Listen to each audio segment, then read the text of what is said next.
Émouvantes ces images, on attaque la deuxième division, mais je vous précise que lors de la rétro de dimanche prochain, vous aurez droit au célèbre, au fantastique, au mémorable Hongrie-Angleterre à Wembley. Première défaite des Anglais, 6-3, nous le dédierons bien entendu à Pierre Hutt. À cet âge-là, eh bien, l'entraîneur de Mulhouse, Didier Noto, était en culotte courte, il n'y avait pas de souci. Là, c'est à Brest, il y a danger. Ce soir à Brest, où les Bretons, toujours invaincus, accueillaient Mulhouse, second à 2 points. Des Mulhousiens qui redoutaient à juste titre le duo infernal Cabanas-Binic, si meurtrier à Valenciennes la semaine dernière. J'ai sorti Denis Stéphane qui est un de mes meilleurs pourvoyeurs pour jouer avec 5 milieux de terrain parce que dans un premier temps on va essayer de contrer cette équipe brestoise. Et puis Denis Stéphane, je crois qu'il a un rôle de joker à remplir et je pense qu'il peut être efficace sur la fin du match.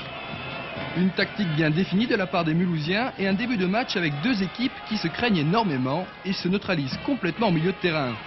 Il faudra attendre 14 minutes pour voir la première attaque franche des Brestois. Clouarec, très en jambes hier soir, pour Colter démarqué, centre tendu et tête plongeante de Binic pour un arrêt réflexe de Rhône. Le décor est planté, on va retrouver les Bretons à la 25e minute à la suite de cette faute sur Binic. Regardez bien, c'est assez bizarre. Le Gwen va jouer rapidement pour le Yougoslave, qui surprend Rhône. 1-0 pour Brest.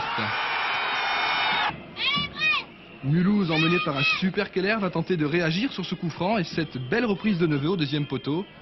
Mais ce sont finalement les Brestois qui sont les plus réalistes. Binic, une véritable fusée, 18 au 100 mètres, pose des problèmes à la défense de Mulhouse et régale les 12 000 spectateurs.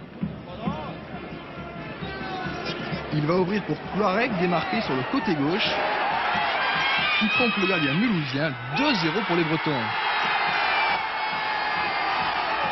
En début de deuxième mi-temps, changement de décor. Les Mulhousiens dominent et c'est logiquement qu'ils réduisent le score. Coup franc de Duvernois, détourné, Barabé ne pourra rien faire. Dès lors, les Bleus accélèrent. Noto avait raison. Comme prévu, Stéphane Lejoker est rentré. Il déborde et va centrer pour Subia qui place une tête sur le poteau. Les Brestois souffrent de plus en plus. Les défenseurs mulhousiens, eux, montent pour prêter main forte aux attaquants. Et Diringer, à 4 minutes de la fin, va mettre le but du match. Regardez bien.